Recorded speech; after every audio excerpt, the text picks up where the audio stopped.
Hello बच्चों, नमस्कार। कैसे हैं आप सभी? आशा करता हूं आप सभी लोग अच्छे होंगे। उम्मीद है ज़बरदस्त जिंदाबाद होंगे। दोस्तों, आज की इस वीडियो में पुलिस प्रणाली, पुलिस प्रशासन व्यवस्था, मूल विधि और संविधान भी इसे नाम दे सकते हैं। यानी आज का टॉपिक है भारतीय दंड संहिता 1860। भारतीय दंड संहिता 1860 से जितने भी मोस्ट इम्पॉर्टेंट क्वेश्चन बनेंगे वो सभी आज की इस वीडियो में आप लोगों को प्रोवाइड किए जाएंगे। फ्री ऑफ कॉस्ट आप लोगों को वीडियो मिलने वाली है। फुल वॉच आप लोगों को करना, यानी अंत तक यदि आप लोग देखते हैं तो ये मान के चलना आपके एग्जाम में क्वेश्चन कटेगा नहीं, वीडियो से क्वेश्चन फंस जाएगा। सबसे पहले मैं बात करता हूँ, क्योंकि भारतीय दंड संहिता जिसे आईपीसी कहा जाता है, आईपीसी की फुल फॉर्म मैं आप लोगों को लिख के दे रहा हूँ। आईपीसी की फुल फॉर्म याद रखना, इंडियन पीनल कोड होता है ना। INDIAN Indian, PENEL penal, CODE, ठीक है ना, इंडियन पीनल कोड याद रखो। इससे रिलेटेड आप लोगों को थोड़ा सा मैं जानकारी देता हूँ। देखिए, सबसे पहले बात करता हूँ भारतीय दंड संहिता को मंजूरी कब दी गई। तो याद रखना 6 अक्टूबर 1860 को भारतीय दंड संहिता को मंजूरी दी गई थी। एक क्वेश्चन आप लोगों का तैयार, मंजूरी कब दी गई? 6 अक्टूबर 1860 को। किसके द्वारा दी गई? दूसरा क्वेश्चन ये बन जाता है। ये जो मंजूरी दी गई थी भारतीय दंड संहिता 1860 को, 6 अक्टूबर 1860 को लॉर्ड कैनिंग के द्वारा दी गई थी। लॉर्ड कैनिंग के द्वारा दी गई थी, ये आप लोग याद रखना। ठीक है दोस्त, एक क्वेश्चन तैयार, दूसरा क्वेश्चन भी तैयार इससे रिलेटेड। एक और क्वेश्चन यहां पर मैं आप लोगों के लिए जोड़ना चाहूंगा। वो ये क्वेश्चन है कि देखिए, आप लोगों से पूछेगा भारत का गवर्नर जनरल कौन था, कब? 1857 की क्रांति के समय। 1857 की क्रांति जो कि 10 मई 1857 को कहाँ से शुरू हुई थी? मेरठ से शुरू हुई थी। मेरठ कहाँ है? यूपी में, है ना। भारत में इस समय वर्तमान में 28 राज्य, 8 केंद्र शासित प्रदेश हैं। उन्हीं में से एक है यूपी। यूपी के भी शहर मेरठ से 10 मई 1857 को, है ना, क्रांति प्रारंभ हुई थी, है ना, अंग्रेजों के खिलाफ, कि भाई अंग्रेज जो हैं वो भारत से छोड़कर चले जाएं, हमें फ्रीडम यानी स्वतंत्रता मिल जाए। तो उस समय भारत का गवर्नर जनरल कौन था? याद रखना, तो 10 मई 1857 के समय भी लॉर्ड कैनिंग ही भारत का गवर्नर जनरल था। ये याद रखना, ठीक है। तो 10 मई 1857 के समय भारत का या स्वतंत्रता संग्राम जब शुरू हुआ था तो उस समय भारत का गवर्नर जनरल लॉर्ड कैनिंग था और मेरठ से इसकी शुरुआत हुई थी। दूसरा चीज, एक एक्ट आता है जिसे गवर्नमेंट ऑफ इंडिया एक्ट बोलते हैं। और ये एक्ट कब आता है दोस्त? 1858 में एक एक्ट आता है जिसे गवर्नमेंट ऑफ इंडिया एक्ट बोला जाता है। इस गवर्नमेंट ऑफ इंडिया एक्ट को जो मंजूरी दी जाती है वो मंजूरी दी जाती है 6 अक्टूबर 1860 को। ठीक है, 1860 को मंजूरी दी जाती है। लेकिन अगर आप लोगों से पूछे ये मंजूरी दी गई थी इसे 6 अक्टूबर 1860 को, और आपसे पूछे भारतीय दंड संहिता 1860 कब से लागू हुई, तो याद रखना ये लागू हुई थी 1 जनवरी 1862। मंजूरी में और लागू होने में फर्क है। मंजूरी तो मिल गई थी 1860 में ही, है ना, लेकिन इसे लागू किया गया था दोस्त 1 जनवरी 1862 को। देखिए, आईपीसी में कुछ बदलाव भी किए गए। तो आईपीसी कुछ बदलाव के साथ क्या जारी किया गया था? बदलाव क्या किया गया था? देखिए, बात कर रहा हूं 31 अक्टूबर 2019 से पहले की। 31 अक्टूबर 2019 से पहले जो आईपीसी की धाराएं थी, जो आईपीसी दंड संहिता 1860 थी, वो जे एंड के पर लागू नहीं होती थी, जे एंड के पे। लेकिन 31 अक्टूबर 2019 के बाद जे एंड के पर भी ये लागू होने लगी, क्योंकि 31 अक्टूबर 2019 को जो भारत के पहले 29 राज्य थे उनमें से एक राज्य जे एंड के को काट के 31 अक्टूबर 2019 के बाद उसे लद्दाख और जे एंड के जम्मू और कश्मीर में तोड़ दिया गया, यानी दो नए यूटी यानी यूनियन टेरिटरी संघ शासित प्रदेश बना दिए गए थे। अब अगर मैं बात करता हूं वर्तमान में भारत में राज्य की, तो 28 स्टेट हैं और अगर मैं यूटी की बात करता हूं तो 8 यूटी यानी यूनियन टेरिटरी संघ शासित प्रदेश हैं। ठीक है भैया। तो 31 अक्टूबर 2019 के बाद ये जे एंड के पर भी लागू हो गया सारा मामला। याद रखना ये चीज़, थोड़ा सा यहाँ से जानकारी है। चलिए अब मैं आप लोगों को इंपॉर्टेंट क्वेश्चन बता रहा हूँ, आप लोग वीडियो को अंत तक देखिएगा। ठीक है, आप लोगों से पूछ सकता है, एक क्वेश्चन मैं आप लोगों को इंक्लूड करके बता रहा हूँ, जार क्रम धारा कौन सी है ना। जार जार क्रम धारा कौन सी है, तो जार क्रम की धारा है 497, है ना। जार का कर्म करोगे, है ना, जार चोरा मतलब उचक्के वगैरह का काम करोगे, 497 धारा लग जाएगी आप पे। सबसे पहले बात करता हूं भारतीय दंड संहिता कब प्रवर्त हुई। प्रवर्त का मतलब सबसे पहले समझो, प्रवर्त का मतलब होता है दोस्त लागू, है ना। मंजूरी की बात करता तो 6 अक्टूबर 1860 फटाफट से उत्तर कर देता मैं इसका, लेकिन आप लोगों से पूछा है भारतीय दंड संहिता कब लागू हुई। इंपॉर्टेंट क्वेश्चन है, सारे डेट्स पढ़िए और उसके बाद में आप लोग मुझे अपना आंसर भेजिए। ठीक है भैया, इस वीडियो को ज़्यादा से ज़्यादा अपने अपने दोस्तों के पास में शेयर कर देना, क्योंकि आपके यूपी पुलिस कांस्टेबल के एग्ज़ाम, पीएससी के एग्ज़ाम और यूपीएसआई के एग्ज़ाम, जेल वार्डन के एग्ज़ाम, उन सभी एग्ज़ाम्स के लिए जो आने वाले समय में आपको देने हैं, उनके लिए बहुत ही ज़्यादा इंपॉर्टेंट वीडियो है। ठीक है भैया, चलो तो इस सवाल का सही आंसर जाएगा 1 जनवरी 1862 से ये लागू हुई थी, इसलिए डी विकल्प आप लोगों का बिल्कुल राइट हो जाएगा। दूसरा क्वेश्चन कर लेते हैं, भारतीय दंड संहिता 1860 के प्रोसेसर या प्रारूप को तैयार करने वाला व्यक्ति कौन था। मंजूरी दी गई थी लॉर्ड कैनिंग के द्वारा, लेकिन इस प्रारूप को, प्रोसेसर को तैयार करने वाले व्यक्ति का नाम क्या था। Lord Macaulay, Lord Curzon, Motilal Nehru या लॉर्ड मिंटो। एक एक क्वेश्चन इंपॉर्टेंट है, एक एक क्वेश्चन पूछा जा चुका है, तो वीडियो को ध्यान से देखना है मेरे दोस्त। तो सही आंसर जाएगा इसके लिए Lord Macaulay, option number A बिल्कुल राइट है। इस प्रारूप को, भारतीय दंड संहिता 1860 को प्रारूप को जो तैयार किया गया था, ये तैयार किया गया था लॉर्ड मैकाले के द्वारा। ये भारतीय दंड संहिता 1860 में कुल मिलाकर 511 धाराएं थी, जो कि 23 अध्याय में वर्णित थी। याद रखना ये चीज। ठीक है, चलिए मैं आगे बढ़ता हूं सवाल नंबर 3 की तरफ। सवाल नंबर 3 है, अपराध एक ऐसा कृत्य है जो विधि अर्थात कानून द्वारा निषिद्ध है। निषिद्ध का मतलब अपराध पर रोक है, आप अपराध नहीं कर सकते, या अगर आपने अपराध किया है तो कानून की नजर में आपने गुनाह किया है ना। तो जो कि विधि अर्थात कानून के द्वारा आप लोगों से मना है कि आप लोग अपराध ना करें, तथा समाज के नैतिक मनोभावों के प्रतिकूल है, दोनों ही होता है। ये लाइन किसने कही थी कि ये नैतिक मनोभावों के प्रतिकूल यानी कि उल्टा है। ठीक है, अपराध एक ऐसा कृत्य है जो कि विधि द्वारा निषिद्ध है। ये दोनों ही बातें किसने बोली थी, ब्लैक स्पेन ने, स्टीफेन ने, या पाउंड ने, या फिर ऑस्टिन ने। तो आप लोग अपने अनुसार अपना आंसर मुझे भेज दीजिए। अगर आपको नहीं पता है तो वीडियो को ध्यान से देखना मेरे दोस्त, क्वेश्चन फंसेगा यहां से। ऑप्शन नंबर बी बिल्कुल इस सवाल का राइट आंसर हो जाएगा, स्टीफन। चलिए मैं आगे बढ़ता हूं, भारतीय दंड संहिता 1860 में धाराओं व अध्यायों की कुल संख्या कितनी है। 428 धाराएं 22 अध्याय, 511 धाराएं 23 अध्याय, 515 धारा 24 अध्याय, या 482 धारा 21 अध्याय। तो जस्ट सेकंड में आप लोगों को बता के निपटाई हूं कि 511 धारा और 23 अध्याय में वर्णित हैं। तो इस प्रकार से आप लोगों का बी विकल्प इस सवाल में बिल्कुल राइट आंसर हो जाएगा। एक बार शेयर कर देना प्लीज वीडियो को, और वीडियो पसंद आए तो एक बार लाइक जरूर कर देना। चलिए सवाल नंबर 5 की तरफ चलते हैं। भारतीय दंड संहिता 1860 की धारा फर्स्ट किससे संबंधित है, किसका व्याख्यान है। अपराध की परिभाषा, नहीं जी, अपराध की परिभाषा इसमें नहीं है। संहिता के नाम व उसके प्रवर्तन के विस्तार से, संहिता के नाम व उसके क्षेत्राधिकार से, या फिर उपयुक्त में से कोई नहीं।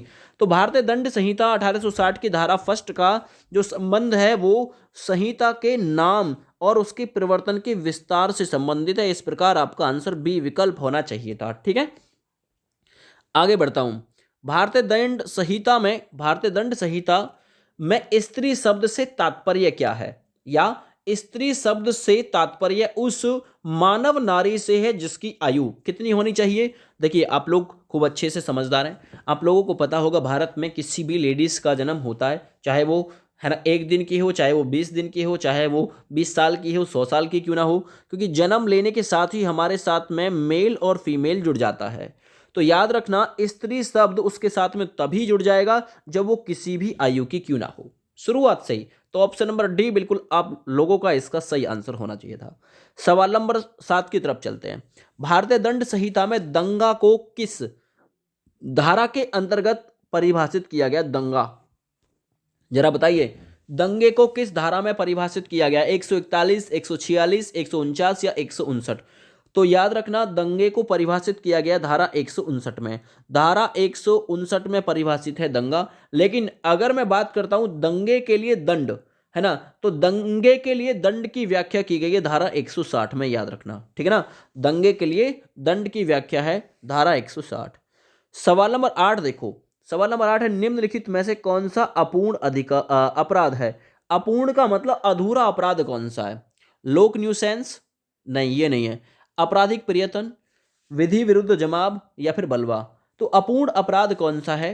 आपने आपराधिक प्रयत्न किया, अपराध करने का प्रयास किया, सफलता नहीं मिली, लेकिन प्रयत्न तो किया, प्रयास तो किया, यही अपूर्ण अपराध है। इस प्रकार आप लोग दोस्त बी विकल्प इस सवाल में राइट आंसर कर सकते हैं। चलिए मैं बात करता हूं सवाल नंबर 9 की, जिसमें डॉवरी के बारे में बात करेंगे हम लोग, दहेज हत्या के बारे में, जो कि एक कुप्रथा है हमारे भारतीय समाज की। तो दहेज हत्या को भारतीय दंड संहिता की कौन सी धारा में परिभाषित किया गया है? यानी दहेज हत्या भारतीय दंड संहिता 1860 की किस धारा में परिभाषित है, अर्थात दंडादेश सहित उसे डिफाइन किया गया है? धारा 304 कै, 304 ख, 308 या 309? तो सही आंसर जाएगा, धारा है 304 की ख। 304 की ख में दहेज हत्या, 304 के बी में, बी बोल सकते हो ए या बी, या क और ख बोल सकते हो, ख बोल सकते हो। तो दहेज हत्या को भारतीय दंड संहिता की धारा 304 के ख में डिफाइन किया गया है।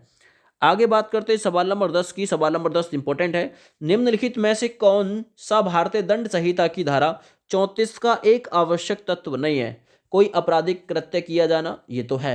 आपराधिक कृत्य कई व्यक्तियों के द्वारा किया गया हो, ये भी है। आपराधिक कृत्य 5 से अधिक व्यक्तियों के द्वारा किया गया हो, तो यही एक आवश्यक तत्व नहीं है। अपराध किया गया हो ये चीज है, लेकिन 5 से अधिक व्यक्तियों के द्वारा किया गया हो ये उसमें शामिल नहीं है धारा 34 में, याद रखना, ठीक है। चलिए आगे बढ़ते हैं। भारतीय दंड संहिता 1860 के अधीन धारा 42 के प्रयुक्त स्थानीय विधि कहां पर लागू होती है? जो धारा 1860 में दिया हुआ है, सॉरी भारतीय दंड संहिता 1860 में उसकी धारा 42 है, इसमें प्रयुक्त है स्थानीय विधि। ये कहां पर लागू होती है स्थानीय विधि? देखिए स्थानीय का मतलब ही एक स्थान से हो जाएगा, एक विशेष स्थान। तो संपूर्ण भारत में नहीं, है ना, भारत के किसी भाग पर नहीं, ये कोई निशा नहीं, ये रहा भारत के किसी विशिष्ट भाग पर, क्योंकि स्थानीय से है ना, तो बी विकल्प बिल्कुल इस सवाल में राइट आंसर दोस्त चला जाएगा। क्लियर? आगे बढ़ते हैं। भारतीय दंड संहिता में जीव जंतु शब्द में सम्मिलित नहीं किया गया है, किसको?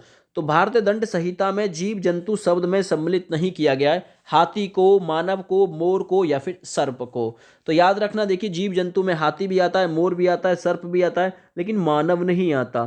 तो इस प्रकार से इसका राइट आंसर आप लोग बी कर सकते थे, बहुत ही आसान क्वेश्चन था ये। चलिए आगे बढ़ता हूं सवाल नंबर 13 की तरफ। भारतीय दंड संहिता 1860 की धारा 53 के अंतर्गत निम्नलिखित में से कौन सा दंड नहीं है? कौन सा एक दंड नहीं है? जुर्माना, संपत्ति का समापहरण या मृत्यु या निर्वासन? तो धारा 53 के अनुसार आप लोगों को देखना है। तो धारा 53 के अनुसार जो निर्वासन है ना, ये एक दंड नहीं है, इसलिए आप लोग इसका आंसर बी भेज सकते हैं, ठीक है भैया। चलिए आगे बढ़ो सवाल नंबर 14 की तरफ। सवाल नंबर 14 है, भारतीय संहिता की धारा 57 के अनुसार आजीवन कारावास की अवधि कितनी होती है? अगर मान के चलो किसी को, आपके पड़ोसी को या फिर किसी आपके दुश्मन को, है ना, आजीवन कारावास की सजा मिली हुई है, तो ये मत समझना आजीवन कारावास में पूरा जिंदगी उसका जेल में जाएगा, नहीं। धारा 57 के अनुसार आजीवन कारावास की जो अवधि होती है वो 20 वर्ष की होती है। 20 वर्ष के बाद वो व्यक्ति आप लोगों को आपके पास ही दिखाई देगा, याद रखना, ठीक है भैया। चलो आगे बढ़ जाओ। निम्नलिखित में से क्या राजद्रोह का सार है? राजद्रोह का सार क्या हो सकता है? परिमाण हो सकता है, आशय हो सकता है, आशय व परिमाण दोनों हो सकते हैं, या फिर अपराधी को लाभ पहुंचाना हो सकता है। तो राजद्रोह का जो सार है दोस्त वो आशय है, इसलिए आप लोग बी विकल्प इस सवाल में बिल्कुल राइट कर सकते हैं, ठीक है दोस्तों। चलिए मैं आगे बढ़ता हूं। भारतीय दंड संहिता में लूट को दंडनीय अपराध है, यानी भारतीय दंड संहिता में लूट करने का दंडनीय अपराध किस में वर्णित है? देखिए मैं आप लोगों को मैं बताता हूं। देखिए धारा 393 जिसमें लूट करने के लिए प्रयत्न है, प्रयत्न अर्थात प्रयास किया किसी ने लूट करने का, तो वो इसमें शामिल है। धारा 392 में क्या है? लूट करने का दंडनीय अपराध शामिल है कि क्या उसको अपराध मिलेगा, तो धारा 392 में वर्णित है। वहीं अगर मैं बात करता हूं धारा 391 की, तो इसमें डकैती की परिभाषा है, डकैती को परिभाषित किया गया है और डकैती के लिए कम से कम 5 व्यक्ति जिम्मेदार होते हैं। अगर एक व्यक्ति ने की है तो चोरी है ना, अगर 2 व्यक्तियों ने की है तो लूट मानी जाएगी और लगभग 5 व्यक्तियों ने किया है तो उसे डकैती माना जाएगा। एक व्यक्ति करेगा चोरी, 2 व्यक्ति करेंगे लूट और अगर 5 है तो वो डकैती माना जाएगा, याद रखना, ठीक है। भारतीय दंड संहिता के अनुसार न्यायालय जुर्माना देने के व्यतिक्रम होने की दशा में, अब ये व्यतिक्रम क्या है, मान के चलना किसी को कोई जुर्माना देना है, 2-4 लाख का जुर्माना दे दिया, अब वो जुर्माना भरने की स्थिति में नहीं है व्यक्ति, वो नहीं भर सकता जुर्माना, तो उस पर जो अध्यारोपित कारावास है वो कितना कर सके, मतलब कर सका जा सकेगा, तो कितना उसका कारावास या जेल जो है वो बढ़ाया जा सकता है अगर कोई व्यक्ति जुर्माना देने में असमर्थ होता है ना। सश्रम, केवल, सादा, किसी भी भांति का जुर्माने पर निर्भर करता है, तो ये किसी भी भांति का अध्यारोपित किया जा सकता है उस पर जुर्माना, याद रखना, ठीक है ना। अगर कोई जुर्माना देने में असमर्थ है तो या व्यतिक्रम करता है तो, यानी जुर्माना भरने में वो लापरवाही करता है तो यहाँ पे आपका 17 नंबर में सी विकल्प बिल्कुल राइट आंसर के तौर पे मान लिया जाएगा। चलिए सवाल नंबर 18 की तरफ बढ़ता हूँ। डकैती करने के लिए न्यूनतम अर्थात कम से कम कितने लोगों का होना आवश्यक है, तो डकैती करने की जो परिभाषा दी हुई है धारा 391 में डकैती की परिभाषा है और कम से कम देखिए एक व्यक्ति करेगा चोरी, 2 व्यक्ति करेंगे लूट और कम से कम 5 व्यक्ति होंगे तब वो डकैती माना जाएगा। तो इस प्रकार से आपका आंसर ए विकल्प बिल्कुल इसमें राइट आंसर जाना चाहिए। 18 नंबर के लिए दोस्त ए विकल्प बिल्कुल इस सवाल का राइट आंसर हो जाएगा, ठीक है। आगे बात करता हूं, यदि कोई पुरुष किसी स्त्री की सम्मति से मुथैन करता है बलात्संग कहा जाएगा यदि वह स्त्री के जो आयु है ना कितनी है। कोई व्यक्ति किसी पुरुष स्त्री की संपत्ति से मुथैन करता है, ठीक है ना, आपस में प्रेम प्रसंग वगैरह या फिर आगे की कंडीशन जो है, ठीक है ना, बलात्संग कहा जाएगा यदि वह स्त्री है ना, वह स्त्री जो है कितने वर्ष से कम आयु की है। देखिए 18 वर्ष से कम आयु की है तो उसे नाबालिग वाली स्थिति वही है, ये नाबालिग वाली स्थिति। तो अगर उसकी जो आयु है 18 वर्ष से कम है तो उसके साथ अगर कोई मतलब कोई दिक्कत करता है तो वो अपराध माना जाएगा, बलात्संग उसे कहा जाएगा, याद रखना, ठीक है भैया। 18 वर्ष से कम आयु की कोई है तो। चलो आगे बढ़ते हैं। यदि एक अपराधी को केवल जुर्माने से दंडनीय अपराध के लिए 1000 रुपये के जुर्माने से दंडित किया जाता है ना, तब जुर्माना ना देने की दशा में उसे दिया जाने वाला कारावास की अधिक से अधिक अवधि क्या हो सकती है। मान के चलो किसी पे 1000 रुपये का जुर्माना है और वो जुर्माना नहीं भर सकता तो उसकी सजा कम से कम कितनी बढ़ाई जा सकती है या फिर अधिक से अधिक कितनी बढ़ाई जा सकती है, तो अधिक से अधिक उसकी सजा मात्र 6 महीने और बढ़ा दी जाएगी, याद रखना, ठीक है भैया। आगे बात करते हैं, भारतीय दंड संहिता की किस धारा में प्रच्छन्न गृह अतिचार को परिभाषित किया गया है।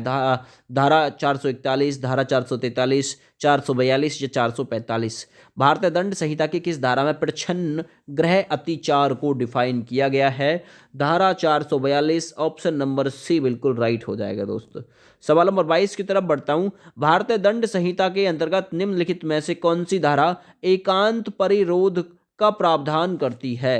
एकांत परिरोध का प्रावधान करती है धारा 73, ऑप्शन नंबर सी बिल्कुल राइट है, ठीक है। याद रखना यहां से क्वेश्चन फंस सकता है। किसी आपराधिक आरोप के विरुद्ध बचाव होने के लिए भूल को संबंधित होना चाहिए, तो भूल को संबंधित होना चाहिए किससे, केवल विधि से, केवल तथ्य से, चाहे तथ्य से अथवा विधि से या फिर तथ्य व विधि दोनों से। तो भूल को होना चाहिए संबंधित 23 नंबर क्वेश्चन तथ्य व विधि दोनों से। ऑप्शन नंबर डी राइट कर दो इस सवाल में, ठीक है भैया। आगे भारतीय दंड संहिता की किस धारा में छल को परिभाषित किया गया है। छल को परिभाषित किस धारा में किया गया, एक बार शेयर जरूर कर दो दोस्त इस वीडियो को, ठीक है। छल को परिभाषित किस धारा में किया गया है, तो धारा 415 से 420 छल से संबंधित है, ठीक है ना। तो यहाँ 415 बिल्कुल इस सवाल का राइट आंसर है। छल को परिभाषित किया गया धारा 415 में, तो 24 नंबर में आप लोग बी विकल्प बिल्कुल राइट कर सकते हैं दोस्त, ठीक है। चलिए आगे बढ़ जाइए, बात करते हैं एक अंधे व्यक्ति को अश्लील पत्रिका वितरित करने के लिए माननीय दंड संहिता, ठीक है ना, कि धारा 292 के तहत अध्यारोपित किया गया। उसका बचाव था कि उसे यह जानकारी नहीं थी कि जो पत्रिका उसे विक्रय की गई वह अश्लील थी। देखिए अंधा व्यक्ति है, उसे अंधे व्यक्ति को कोई पत्रिका देगा तो वो कैसे अंदाजा लगा पाएगा गंदी दी है या फिर सही दी है, ठीक है ना। तो ये क्या होगा, तथ्य की मूल के कारण असफल हो जाएगा, ठीक है ना भैया।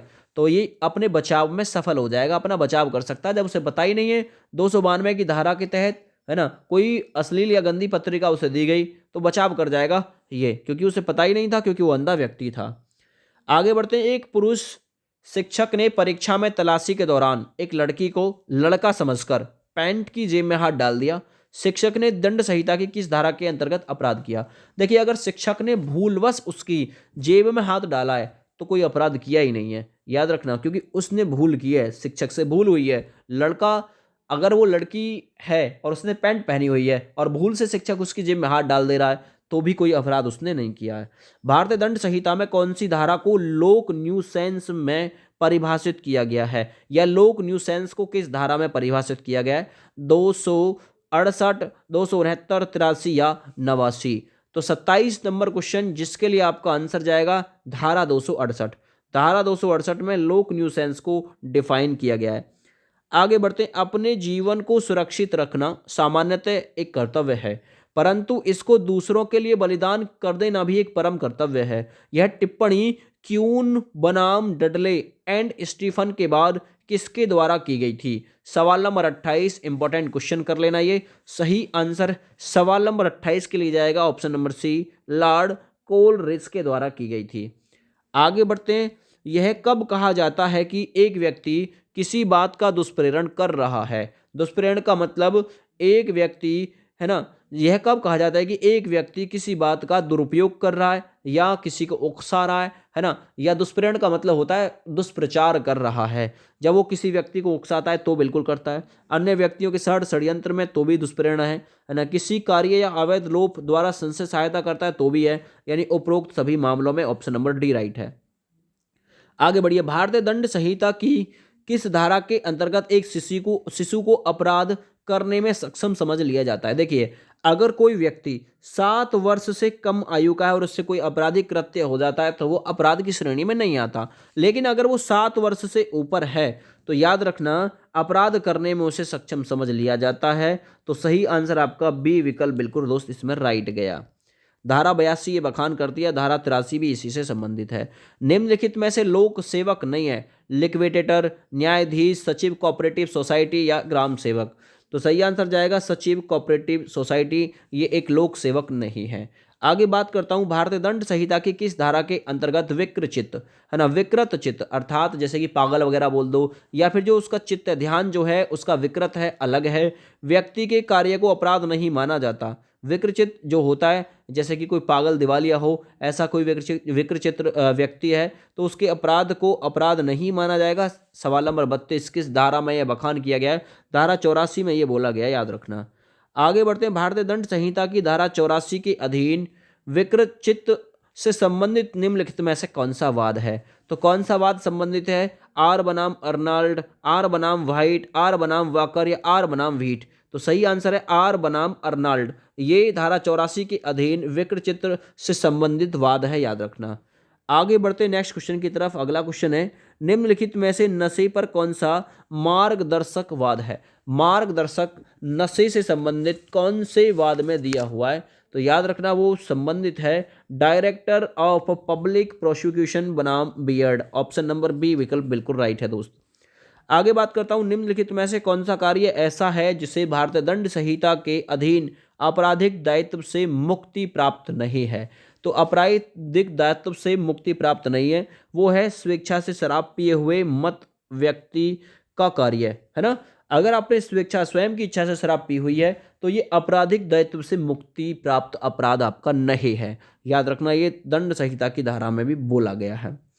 आगे बढ़ते हैं। संरक्षक द्वारा उसकी सम्मति से शिशु या उन्मुक्त व्यक्ति के लाभ के लिए सद्भाव पूर्वक किया गया कार्य। शब्दावली भारतीय दंड संहिता की किस धारा में शब्दावली वर्णित है। सवाल नंबर 36 इंपॉर्टेंट क्वेश्चन है, धारा 89 में वर्णित है, याद रखना शब्दावली, ठीक है भैया।